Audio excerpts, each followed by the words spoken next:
20 zanimljivih činjenica o budizmu. Činjenica broj 1. Riječ Buda je titula koja znači onaj koji je budan u smislu da se probudio u stvarnost. Činjenica broj 2. U budizmu karma je sila koja pokreće ciklus patnje i ponovnog rađanja za svako biće. Činjenica broj 3. Tan Bodhaj Padoga u Mijanmaru ima 582.357 statua Bude. Činjenica broj 4. 3 najveće statue na svetu su statue Bude. Činjenica broj 5. Van Azije postoji oko 7 miliona budista. Činjenica broj 6. Za razliku od mnogih religija, budizam nema jedinstveni centralni tekst koji se univerzalno odnosi na sve tradicije. Činjenica broj 7.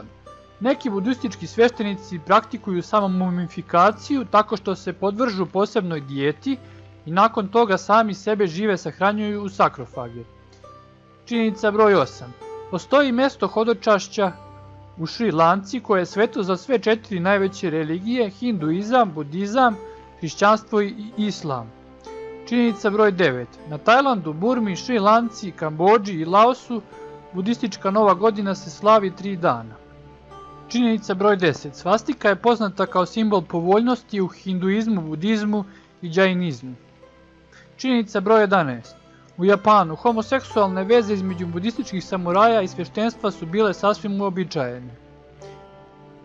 Činjenica broj 12. U budizmu na samoubistvo se gleda kao na propuštenu priliku da se generiše pozitivna karma.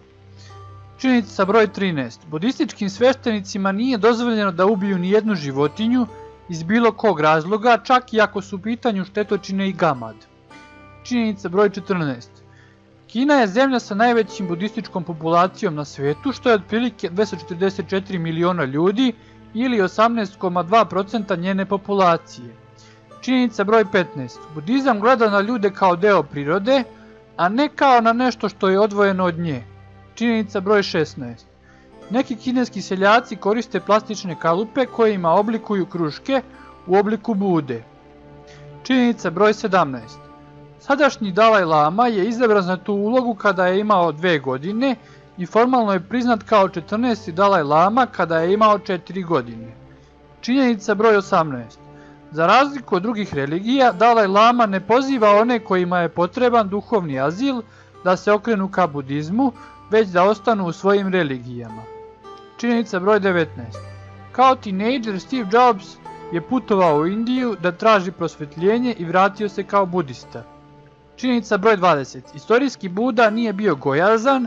Debeli Buda ili Buda koji se smeje je kineski narodni heroj iz 10. veka po imenu Budai.